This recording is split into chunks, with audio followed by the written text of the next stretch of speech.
दोस्तों, कहानियों के सफ़र में हमारी आज की कहानी का नाम है चावल का दाना। एक भिखारी एक दिन सुबह सुबह अपने घर से बाहर निकला। त्योहार का दिन है। आज तो गांव में बहुत भिक्षा मिलने की संभावना है। ऐसा सोचकर उसने अपनी झोली में थोड़े से चावल के दाने डाले और बाहर आया। चावल के दाने उसने डाल लिए हैं झोली में, इसलिए क्योंकि झोली अगर भरी दिखाई पड़ती है तो देने वाले को भी आसानी होती है। उसे लगता है किसी और ने भी दिया है। सूरज निकलने के करीब है। रास्ता सोया सोया सा है क्योंकि अभी लोग जाग ही रहे हैं। मार्ग पर आते ही उसे सामने से राजा का रथ आता हुआ नजर आया। सोचता है आज राजा से अच्छी भीख मिल जाएगी। राजा का रथ उसके पास आकर रुक जाता है। उसने सोचा, धन्य है मेरा भाग्य, आज तक कभी राजा से भिक्षा नहीं मांग पाया क्योंकि द्वारपाल बाहर से ही भगा देते हैं। आज तो राजा स्वयं ही मेरे सामने आकर रुक गया है।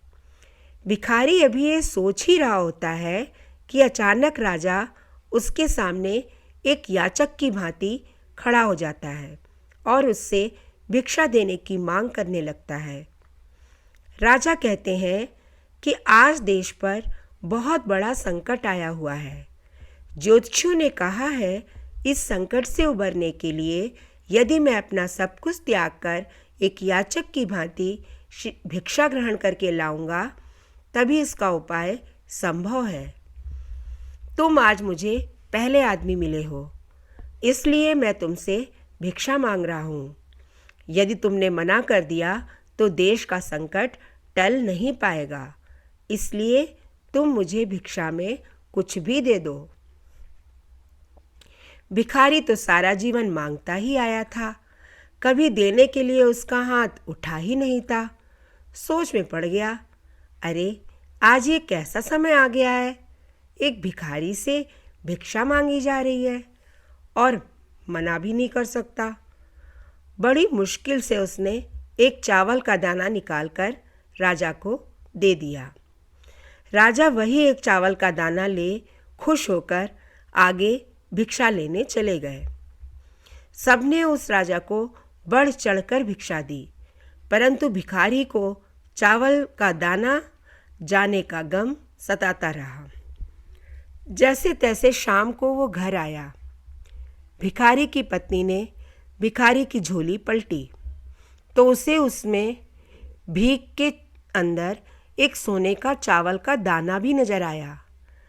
भिखारी की पत्नी ने उसे जब उस सोने के दाने के बारे में बताया तो भिखारी अपनी छाती पीट पीट कर रोने लगा। जब उसकी पत्नी ने उससे रोने का कारण पूछा तो उसने सारी बात उसे बता दी। उसकी पत्नी ने कहा, तुम्हें पता नहीं है, जो दान हम देते हैं वो हमारे लिए स्वर्ण रूप में आता है और जो हम इकट्ठा कर लेते हैं वो सदा के लिए मिट्टी हो जाता है। उस दिन से उस भिखारी ने भिक्षा मांगनी छोड़ दी और मेहनत करके अपना तथा अपने परिवार का भरण पोषण करने लगा।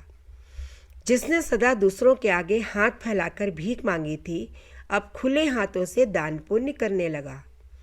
धीरे धीरे उसके दिन भी बदलने लगे और जो लोग सदा उससे दूरी बनाए रखते थे अब उसके समीप आने लगे और वो एक भिखारी की जगह दानी के नाम से जाना जाने लगा।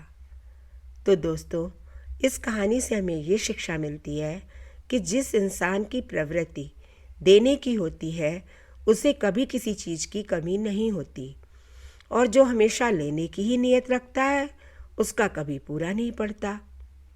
इसलिए हमें हमेशा दूसरों को देने के बारे में ही सोचना चाहिए।